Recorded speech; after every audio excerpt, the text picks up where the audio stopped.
40 कनाल के घर में रहने वाली मरियम उमर फारूक वो पाकिस्तानी खातून हैं जिन्होंने लावारिस बच्चों को गोद ले रखा है और अपने ही घर में दरख्त लगाकर जानवर पालकर इसको जंगल में बदल दिया है। इनके इस शौक और खिदमत के पीछे क्या कहानी है, आइए जानते हैं आज की इस वीडियो में।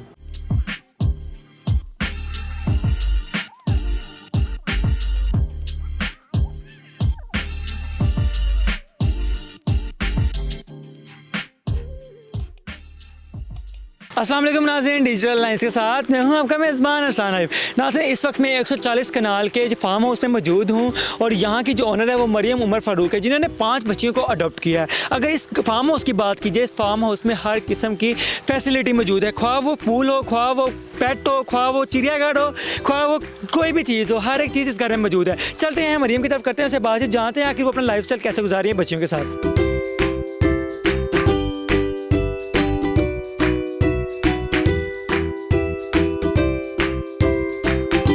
जी तो नाज़रीन, मेरे आसपास ये 5 तितलियां मौजूद है और ये वाली जो है वो तंग कर रही है मुझे।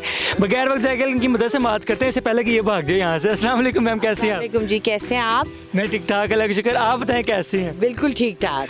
पहली बात तो ये 5 बेटियों को आपने अडॉप्ट किया, कैसा फील होता है अब आपको? मुझे तो बड़ा अच्छा फील होता है जी। मुझे तो ऐसे ही लगता है कि जैसे ये मेरी ज़िंदगी का हिस्सा है, मैं इनके लिए और ये मेरे लिए। अच्छा, जब आपने पहली बेटी अडॉप्ट की, कितने साल की थी जब आपने ये इसको अडॉप्ट किया? एक्चुअली जी 1-2 दिन की थी। मेरे बच्चे सिर्फ 1-2 दिन के ही थे सारे जब मैंने अडॉप्ट किए, तो 1-1 दिन की मेरे पास आई थी। उसके बाद अब आपके सामने माशाल्लाह इनको देख सकते हैं आप। अच्छा, माशाल्लाह से आप एक बिजनेस वूमेन भी हैं और साथ साथ अपने 5 बेटियों को संभाल रही हैं, तो कैसे मैनेज करती हैं आप? बस ये अल्लाह ताला हिम्मत दे देता है। बाकी तो आपको पता है हर माँ की तरह जिस तरह औरतें बेचारी ख्वार हो रही होती हैं, कोई किसी के पीछे कोई किसी के पीछे, बस इसी तरह दिन सारा निकल जाता है इनकी तैयारियों में, इनके खाने में, नहलाने में, धुलाने में, बस यही चीज़ें। अच्छा, नहीं असल में हमने देखे में नाज़रीन को ये बताना चाहते हैं आपके लाइफस्टाइल के बारे में।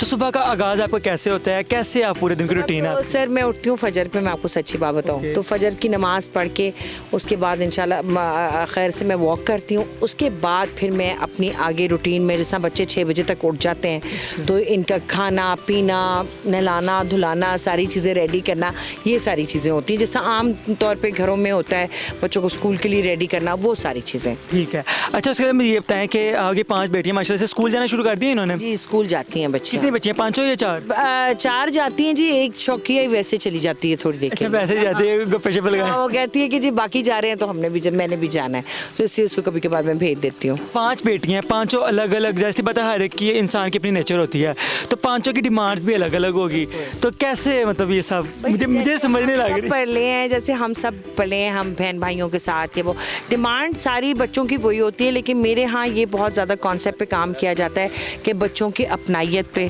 बच्चों को एक दूसरे के साथ अपनापन और अहमियत एक दूसरे को देना, ये बड़ी इंपॉर्टेंट चीज़ें होती हैं क्योंकि आजकल हम इन चीज़ों से बिल्कुल महरूम हो चुके हैं। हम शेयर करना नहीं जानते, हम प्यार करना नहीं जानते, तो ये बड़ी इंपॉर्टेंट चीज़ें होती हैं कि लड़कियाँ एक अच्छा इंसान बने क्योंकि ये इनके साथ फिर आगे देर तक चलती हैं चीज़ें। अच्छा, हमारे माशरे में जो अगर बेटी पैदा भी हो जाए तो उसको दफन, आपको जैसे पता है पुराने ज़माने कर दिया था, तो आपने बेटियाँ ही अडॉप्ट करने का फैसला क्यों किया, बेटे क्यों नहीं किए? देखिए सर, बेटे तो कोई भी ले जाता है, बेटियां अक्सर लोग छोड़ जाते हैं क्योंकि मजबूरी बहुत होती है और उनके खर्चे बहुत ज़्यादा होते हैं, उसकी वजह से।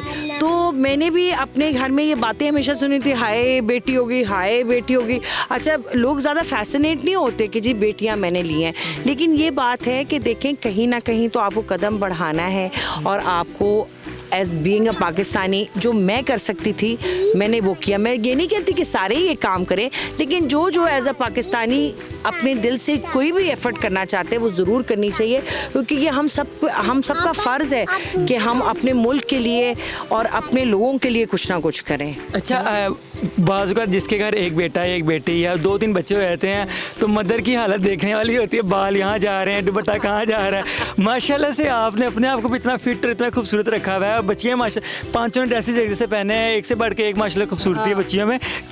बताएं मुझे राज, खूबसूरती का मैं राज। आपको बताऊं, जल्दी सोना, स्ट्रेस फ्री लाइफ लगाना, क्योंकि लोगों का तो काम है आपको तंग करना, हाँ, बिल्कुल। ठीक है। और बजाय इसके आउटसाइडर्स एक्चुअली आपको बड़ा सपोर्ट करते हैं। आपके जो अपने करीबी लोग होते हैं वो आपके लिए कई बार काफ़ी डिस्टर्बेंस पैदा करते हैं, क्योंकि वो एक्सेप्ट ही नहीं कर पाते हैं कि ये आखिर ये काम क्यों कर रही है, इसका मतलब क्या है। वो अपनी अपने दिमागों में एक कहानी बुन लेते हैं जिसका कोई एक्चुअली कोई मतलब नहीं होता। कई काम सिर्फ दिल से किए जाते हैं और अल्लाह तौफीक देता है तो फिर हम वो काम करते हैं। अच्छा, थोड़ी सी मैं स्टोरी पूछूंगा, आपने फैसला कैसे किया अडॉप्शन का, मतलब कैसे इन्होंने अडॉप्ट किया, कैसे आपके माइंड में आया? सर फैसला तो मैंने ऐसे किया था कि मैं बचपन में मैंने एक ऐसे लिखा था छोटे होते कि मैं अडॉप्ट करूँगी बच्चे। मुझे पता नहीं था कि ये चीज़ ऐसे हो जाएगी, तो मेरी फैमिली के लिए भी बड़ी कंफ्यूजिंग चीज़ है। हाँ तक एक्चुअली कई मेरे रिश्तेदार हैं, कई मेरे जो क्लोज़ फैमिली मेम्बर्स हैं, वो यही कहते रहते हैं हमें समझ नहीं आती कि तुमने किया क्यों। हालांकि बजाय इसके कि आपको बढ़ावा दें और कह के तुमने अच्छा काम किया है, वो यही कहते रहते हाय क्यों किया, रहने देते। Appreciate नहीं करते। हाँ, अप्रिशिएट तो वैसे भी हमारे यहाँ किसी भी चीज़ को नहीं करते हैं। पाकिस्तानी का रिवाज है। बिल्कुल। और जो काम सही कर रहा होता है और जो अपनी जो हक पे होता है उसको अक्सर गिराया ही जाता है कि भाई ये बंदा जो है ना, इसको किसी तरह हम तोड़ें ताकि ये आगे ना बढ़ सके या अपनी जो जर्नी उसको अल्लाह ताला ने दी है उस पे ना चल सके। अच्छा, ये तो हो गया। इसके अलावा आपने माशाल्लाह से देखा ये बच्चियां 5 है, वाकई अपने शहजादियों की तरह रखा है। माशाल्लाह से 140 कनाल का घर, उसमें हर किस्म की फैसिलिटी मौजूद है, द पार्क भी है, हर किस्म। क्या क्या इस घर में, मुझे खासियत बताएं। गोल्फ कोर्स है, स्विमिंग पूल है, बच्चों के लिए जानवर हैं, चीज़ें हैं, हर तरह की चीज़ें। मेरे पास कुत्ते बिल्लियाँ हैं काफ़ी ज़्यादा, और मेरे अब्बू के पास मुर्गियाँ हैं, मछलियाँ हैं, हर तरह की चीज़ है। तो मतलब आप नेम इट एंड वो चीज़ यहाँ पे अवेलेबल होगी। वैसे अगर देखा जाए तो हमारे माशरे में लड़कियों की ज़्यादा सोच है कि हमारे घर बेटा हो, मेरा वो सहारा बनेगा, मुझे बुढ़ापा बनेगा। लड़के शैतान नहीं करते। उन औरतों के लिए भी कोई मैसेज? मेरा तो ये आपके लिए बहुत बड़ा पैगाम है कि जी देखें, बेटे हो या बेटियां हो, बेटियां बेटे बराबर होते हैं। और बात यह है कि कोई किसी का सहारा नहीं होता है, आप अपनी ज़ात का खुद का सहारा होते हैं। तो आपको बस बच्चों को इस काबिल बनाना चाहिए कि वो ज़िंदगी अपनी सुकून से और आगे अपनी नस्ल के लिए सुकून से गुजार सके। तो जितना आपके उनके अंदर वो डालेंगे, जितना प्यार डालेंगे, मोहब्बत डालेंगे, और जितने उनके ऊपर इन्वेस्ट करेंगे टाइम पे चीज़ों के लिए, उनकी तरबियत पे, उतनी बच्चियाँ बेहतर बनती हैं और आगे आने वाली नस्लें भी बेहतर होती हैं उससे। जब इंसान के पास एक अच्छी सी जायदाद हो, ज़्यादा जायदाद हो मकदार में, तो बेटी खास जब पैदा हो जाए वो सोचते हैं यानी तो कुड़ी पैदा हो गई है, तो मतलब बेटी पैदा हुई है इसके घर और बेटा नहीं है, जायदाद कहाँ जाएगी। तो ऐसा कोई किसी ने आपसे सवाल पूछा कभी? हमेशा ही ये ऐसे सवाल, तो मेरी तो बेटियों को ही मिलेगा जी, सब कुछ मेरे बच्चे ही हैं सबको, और वो बेटी हो या बेटा हो एक बराबर होते हैं। आजकल तो कोई ऐसा कॉन्सेप्ट ही नहीं है। 5 बेटियां, 5 में से ज़्यादा समझती है आपको कौन है, आपकी हेल्प कौन करती है और किसके साथ आपको ज़्यादा लगाव है? एक्चुअली जी ये सारी तरबियत माँ की होती है। हेल्प मेरे सारे ही बच्चे करते हैं, ये नहीं है कि एक बच्चा करता है। सुनते भी मेरे सारे ही बच्चे हैं, क्योंकि मेरा ये कॉन्सेप्ट होता है कि हर चीज़ हम लोग इकट्ठे बैठ के करते हैं, इकट्ठे मैं इनको समझाती हूँ।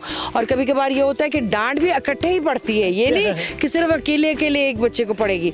तो हर बच्चे को डांट पड़ती है अगर कोई काम गलत हो रहा हो, स्पेशली जब आपस में ये शेयरिंग ना कर रही हो, जब आपस में ये एक दूसरे का ख्याल ना रख रही हो, जो कि मुझे लगता है आजकल हम लोग इन चीज़ों से लैक करते हैं। हम बच्चा अगर कोई गलत काम करता है, अगर वो शेयर नहीं करता या अगर वो आपस में एक दूसरे से प्यार से बात है, हम उसको इग्नोर कर देते हैं। ये बात बिल्कुल नहीं इग्नोर करनी चाहिए, ये बात आगे जाके भी बड़ी सीरियस हो जाती है और फिर एडजस्टमेंट प्रॉब्लम्स होती हैं। यानी कि आपने उसको मैं नहीं सिखाया? मैं तो है ही नहीं जी। अच्छा अमल बताओ, हमारे घर में क्या होता है, किसकी होती है सारी चीज़ें? हम सबकी। और क्या नहीं होता? मेरी तेरी नहीं होता। मेरा अच्छा। तेरा नहीं होता। ये बहुत अच्छी चीज़ है मेरे ख्याल से। मैंने बच्चों के अंदर जिस तरह आपको कहते हैं ना, इनग्रेव कर दिए हैं ये बातें कि ये होना ही नहीं है। दे हैव टू शेयर और दे हैव टू टेल, मतलब कि they have to be open and about sharing their things and being happy and friendly about it, क्योंकि बच्चे इस तरह ये चीज़ें शेयर नहीं करते हैं। अब मैंने अक्सर देखा है। जी मैम, बहुत शुक्रिया आपके कीमती वक्त का। जी नाज़रीन, हमने आपकी मुलाकात को है मरियम उमर फ़ारूक से। इन्होंने हमें बताया कैसे अपनी बच्चियों को मैनेज करती है, अपने काम को, और बच्चियों को कैसे संभालती हैं। उम्मीद है हमारी आज की वीडियो आपको अच्छी लगेगी। फिर मिलेंगे एक नई वीडियो के साथ। अपने मेज़बान अरसान आरिफ को दीजिए इजाज़त। अल्लाह हाफिज़।